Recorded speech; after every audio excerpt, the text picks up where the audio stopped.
Kelly's legal team brings witnesses, who say they never saw abuse by the singerJurors, have listened to nearly a month of prosecution witnesses testifying about Kelly's role as the alleged leader of a criminal enterprise.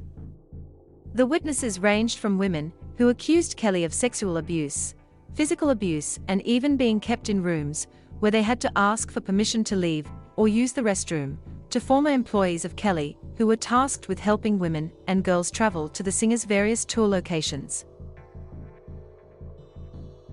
Kelly is facing charges including racketeering and sex trafficking, and has pleaded not guilty to all charges. Among the witnesses the defense has called so far are Larry Hood, a former Chicago police officer, who pleaded guilty to felony forgery charges, and who referred to some of the people hanging out in Kelly's studio as little hype girls in his testimony. A former musical collaborator, Danai Ramnaran, testified he was never on Kelly's payroll, but worked with him for 15 years. Jeff Meeks, a former runner for Kelly, testified he once saw a woman attempting to leave Kelly's studio. Defense attorneys are expected to wrap up their case Wednesday, and prosecutors and defense attorneys will likely give closing arguments Wednesday and Thursday, U.S. District Judge Ann Donnelly said in court Tuesday. Kelly is not expected to testify, defense attorney Deverose Kamnick said in court Tuesday. Hood, who was an active-duty Chicago police officer when he served as a private security guard for Kelly from 2002 to 2004 while off-duty, testified he would not lie for the singer, whom he has known since they met in grammar school. Hood also testified, when questioned by defense attorney Calvin Scholar, that he never saw Kelly with underage girls and never saw Kelly strike a woman or lock a woman in a room.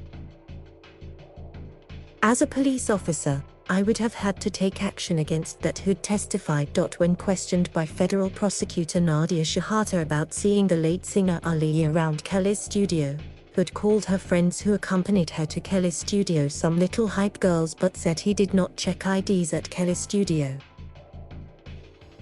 Aaliyah married Kelly when she was 15, according to documents shown in court and witness testimony. When Shahata questioned Hood about entering a guilty plea for felony forgery in a case related to counterfeit $100 bills, Hood said, "I was not aware that the money was fake."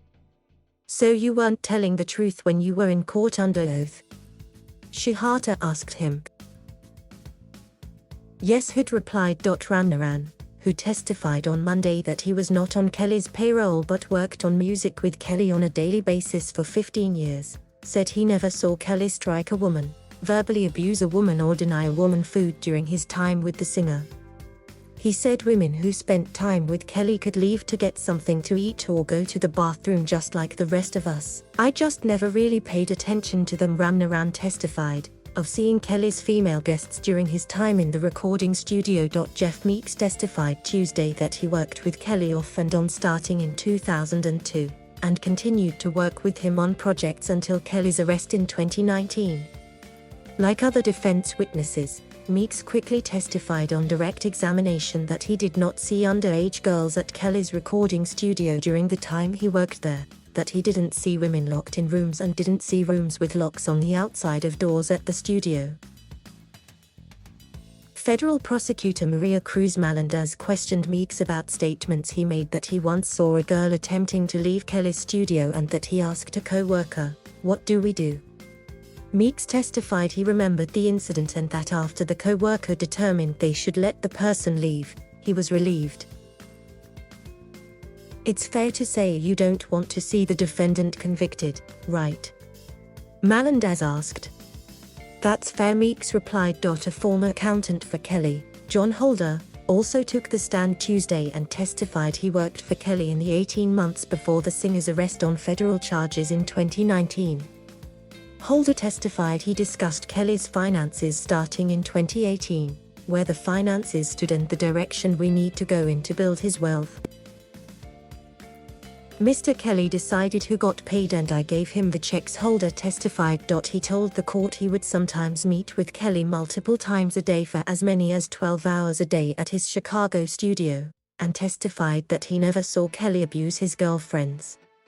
When cross-examined by prosecutors, he conceded he did not see Kelly's interactions with women behind closed doors. On most occasions they were upstairs and you were downstairs, correct? Prosecutor Elizabeth Geddes asked. Correct, Holder testified. He was the leader of it, correct? Geddes said. It was his company.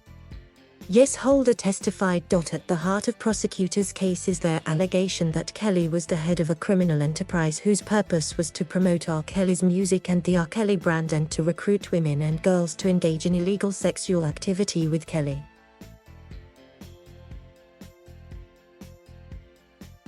Thank you for watching. Please subscribe.